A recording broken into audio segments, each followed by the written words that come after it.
Dan saya pikir gini hoki banget ya, karena ya wasitnya ini memberikan mereka peluang untuk mencetak gol 2 kali dari penalti. Padahal secara keseluruhan dari open play sulit banget juga mereka menciptakan peluang.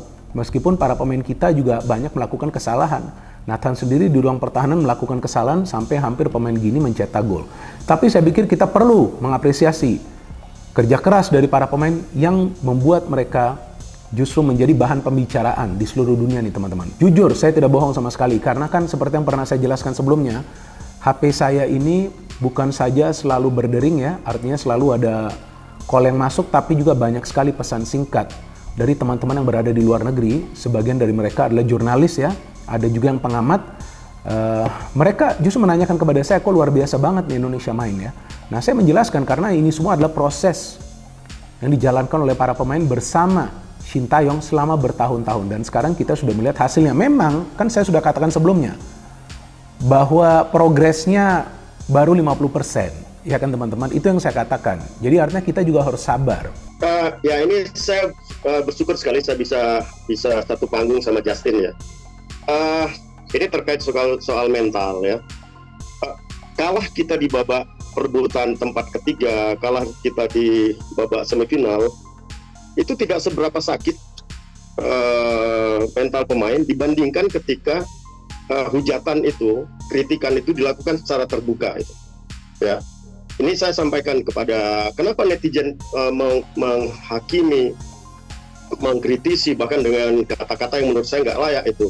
Karena ada pengamat yang memang memanfaatkan situasi ini, gitu. Ya, Marcelino sudah melakukan banyak hal untuk tim nasional. Dengan umurnya yang seusia itu, ya dia sudah memberikan melebihi apa yang dia miliki itu. Ketika kita kalah lawan Irak, karena ada satu penetrasi yang dilakukan Marcelino di dalam kotak penalti, dia tidak memilih memberikan cutback. Ya, dia lebih ingin melakukan syuting sendiri. Dan itu seolah-olah kegagalan kita itu hanya Marcelino saja yang menjadi penyebabnya itu. Dan Anda, Coach Justin juga komentar Anda di media itu juga buat saya sangat menyakitkan itu. Anda membanding-bandingkan Marcelino dengan Ronaldo. Ya, Anda punya banyak follower dan apa yang Anda katakan itu seolah-olah itu adalah kebenaran semua. Bisa jadi saya setelah ini mungkin akan mendapat hujatan juga, kritikan juga, karena saya tidak mendukung pendapat Anda itu. Gitu. Ya, jadi tolong ketika mengevaluasi pemain, kalau saya bicara soal Anda membandingkan siapa dia, ya itu yang saya baca ya. Dia bukan Ronaldinho. Nah, pertanyaan saya juga sama, Anda siapa gitu? Ya, berani memberikan kritik yang begitu besar, yang begitu menyakitkan buat Marcelino. Saya sebagai mantan pemain nasional merasa sangat tersakiti itu. Oke, baik. Ya, ketika cara Anda menghakimi pemain nasional, pemain muda berbakat, pemain masa depan kita itu dengan cara seperti itu. Ya. Saya boleh sedikit menanggapin Coach Fahri. Ya, silakan. Jadi saya salah satu yang selalu mendukung Marcelino, terutama menurut saya adalah pemain yang berbakat. Saya lupa apakah saya membandingkan dengan Ronaldo ya. Setahu saya tidak, tapi it's okay. Yang saya katakan adalah dalam momen-momen seperti itu, momen penting itu tidak dapat dibanyakan, tidak dapat dimiliki. Seharusnya sedikit peluang itu bisa lebih dimanfaatkan. Dan saya juga setuju, Marcelo ini seperti saya yang selalu katakan, pemain hebat, dari 17 tahun sudah bermain di tim inti. Kontribusinya sudah luar biasa. Dan saya juga sepakat bahwa hujatan-hujatan itu sangat tidak layak, karena dia sekali lagi adalah aset bangsa. Maka dari itu, kritikan yang saya beri sebenarnya ini bukan kritikan, lebih kesentilan lah. Jadi tidak ada tujuan untuk merendahkan atau melecehkan sama sekali. Karena saya juga, ini bukan pertama kali Marcelino bertindak egoistis. Menurut saya ya, dalam beberapa pertandingan yang tidak hanya di sini, tapi juga di timnas senior. Tapi sekali lagi, kalau Coach Fahri merasa saya terlalu melecehkan, tidak. Sama sekali tidak. Justru untuk saya, Marcelino salah satu mungkin pemain yang paling berbakat. Itu saja. Walaupun tentu para pemain akan coba untuk bermain secara tim. Tapi jika ada 1 atau 2 pemain yang ingin bermain secara individu, itu yang bisa merusak irama permainan dari timnas Indonesia U23. Dan itu yang sebetulnya terjadi kan di pertandingan lawan Irak. Cuma saya kan tidak ingin mengkritik lebih dalam lagi. Nanti saya yang disuruh main. Padahal saya ini kan adalah seorang pengamat yang mengamati dan menganalisa, kemudian memberikan sudut pandang saya secara fakta. Jadi kan bukan artinya saya tidak suka atau suka dengan pemain tertentu, tetapi saya akan menjelaskan secara fakta. Dan faktanya terlihat atau tampaknya atau mungkin ada beberapa pemain dari timnas Indonesia U23 itu yang sudah merasakan star syndrome. Dan itu sangat amat bahaya teman-teman. Karena timnas Indonesia U23 masih punya peluang untuk lolos ke Olimpiade asalkan bisa menang di pertandingan playoff lawan Guinea. Yang mau masuk timnas, yang kualitasnya bagus. Jangan, kalau nggak bagus ya udah jangan ngarep masuk timnas. Di mana-mana kayak gitu, bukan cuma di Indonesia, di Italia, di Belanda, di Brazil, di mana-mana. Bahkan di Brazil lebih gila lagi. Lo main sekali bikin kesalahan, selesai lo, karena lo persaingannya terlalu ketat. Jadi jangan mau dimanjain. Selama ini udah sudah diluaskan, bukan dipersempit. Bagi gue terlalu manja. Buktinya apa? Nggak berkembang. Emang timnas kita 10-15 tahun. Mungkin lo yang nonton gue nggak merasakan timnas 20 tahun ke belakang atau 15 tahun ke belakang. Gue merasakan itu. Dan gue ngelihat nggak ada perkembangannya sama sekali. Di AFF aja, setengah mati. Sekarang level kita, AFF tuh udah nggak dianggap turnamen. AFF tuh dianggap latihan lah gitu. Bener, gue berasanya di hati gue kayak gitu. AFF gue nggak pikirin. Kalau levelnya Asia, ayo kita tonton. Tapi kalau AFF, biarin deh. Yang jarang main di situ dulu. Pemanasan. Level kita udah di situ. Harus begitu. Lo harus punya apa namanya? Lo harus punya kebanggaan. Lo harus punya izah. Lo harus punya marwah sebagai bangsa Indonesia. Jangan apa-apa minta dimanjain. Lo main gak becus pengen masuk timnas. Ya, lo main gak becus ya duduk di bangku cadangan lo. Yang main yang jago. Begitu deh. Terbukti sekarang berhasil. Itu deh yang pertama. Udah. Sebelum lebih lanjut, jangan lupa klik tombol jempolnya. Karena jempol kalian adalah bukti kalian cinta timnas Indonesia.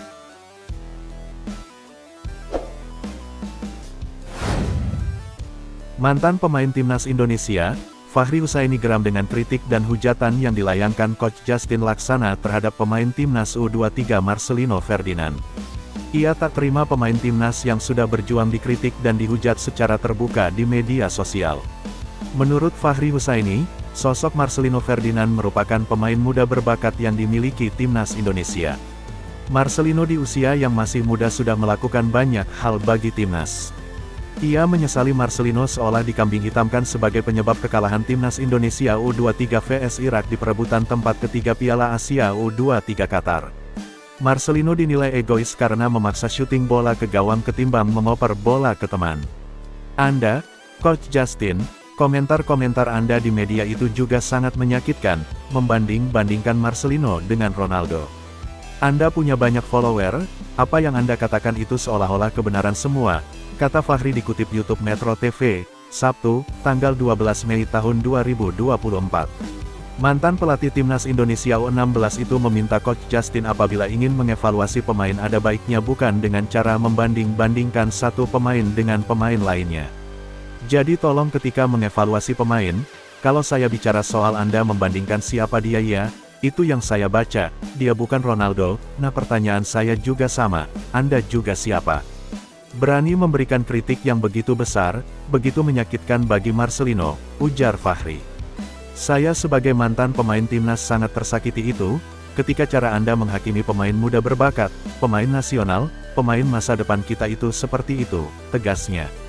Menjawab pernyataan Coach Fachri Husaini, Coach Justin mengaku sebagai salah satu yang mendukung dan setuju bahwa Marcelino adalah pemain muda berbakat. Ia juga tak yakin apakah pernah membandingkan Marcelino dengan Ronaldo. Yang saya katakan adalah dalam momen-momen seperti itu, lawan Irak, momen penting itu tidak dapat banyak dimiliki, seharusnya sedikit peluang itu bisa lebih dimanfaatkan, kata Justin Laksana. Coach Justin kembali menegaskan bahwa ia sepakat Marcelino Ferdinand adalah pemain yang hebat di usia 17 tahun sudah bermain di tim inti, dan kontribusinya luar biasa. Saya juga sepakat bahwa hujatan-hujatan itu sangat tidak layak, karena dia sekali lagi adalah aset bangsa. Maka dari itu, kritik yang saya berikan lebih ke sentilan lah, tidak ada tujuan untuk merendahkan atau melecehkan Marcelino Ferdinand sama sekali, tegas Coach Justin. Ia menilai cara bermain Marcelino Ferdinand yang egois bukan hanya kali ini saja. Beberapa pertandingan yang dia amati, pemain yang merumput di Liga Belgia bersama KMSK Deinze itu terkesan egois dan butuh kritik perbaikan. Tapi sekali lagi, kalau Coach Fahri merasa saya terlalu melecehkan itu tidak, sama sekali tidak. Justru untuk saya Marcelino salah satu mungkin pemain yang paling berbakat, itu saja, kata Coach Justin. Selanjutnya, netizen serang IG Elkan Bagot usai tak datang di laga Indonesia U23 vs Gini. Lagi-lagi netizen Indonesia berulah. Kali ini giliran bek timnas Indonesia Elkan Bagot jadi sasaran netizen usai timnas Indonesia kalah lawan Gini di playoff Olimpiade Paris 2024. Elkan Bagot sejatinya memang dipanggil Sintayong untuk laga penting melawan Gini di playoff Olimpiade 2024. Namun hingga laga bergulir Elkan tak kunjung datang. Akhirnya Indonesia kalah 0-1 lawan Gini di laga yang berlangsung Kamis tanggal 9 Mei tahun 2024. Sintayong bahkan sempat kecewa dengan sikap Elkan. Sebab, Elkan sudah tak ada jadwal bertandingan lagi di klubnya. Ternyata, netizen juga beraksi dengan kabar itu. Banyak netizen yang menyerbu kolom komentar Instagram Elkan. Banyak netizen yang memberi dukungan. Ada juga yang menghujat sang pemain. Jangan dengerin head comment yang gak berpendidikan Elkan. Elkan Bagot tetap berprogres menjadi pemain hebat, abaikan omongan gak bermutu, jangan dibawa ke hati hingga berlarut-larut. Tetap berjuang Elkan, tulis netizen. Oi kenapa gak main di timnas U23 Liga udah selesai juga, tulis netizen lain. Selanjutnya, 3 naturalisasi terbaru timnas bikin lokal pride makin panas. Timnas Indonesia akan kembali melanjutkan perjuangan di ronde kedua kualifikasi Piala Dunia 2026, awal Juni mendatang. 2 laga penting menanti timnas Indonesia masing-masing melawan Irak dan Filipina. Untuk jadwal timnas Indonesia vs Irak akan dihelat di Stadion Utama Gelora Bung Karno SUGBK pada tanggal 6 Juni tahun 2024 mendatang. Lawan melawan Irak menjadi momen bagi 3 pemain naturalisasi terbaru melakukan debut untuk timnas Indonesia. Mereka ialah Maarten Paes, Kelvin Verdong dan Jens Raven.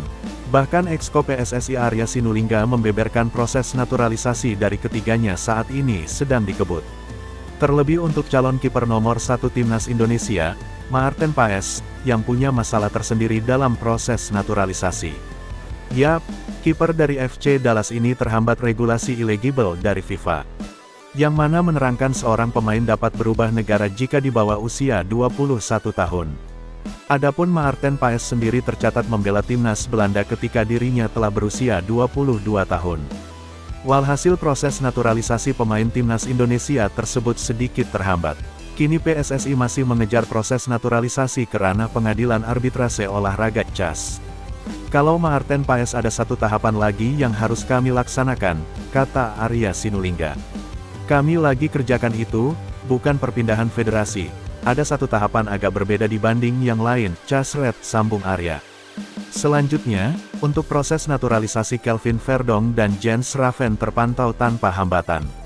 PSSI bahkan mentarget proses dari keduanya berlangsung dengan cepat. Diketahui, nama Kelvin Verdong dan Jens Raven merupakan pemain terbaru timnas Indonesia yang dikerjakan oleh PSSI. 2 pemain kelahiran Belanda tersebut telah mengunjungi Indonesia untuk melengkapi berkas pada awal akhir April tahun 2024 lalu.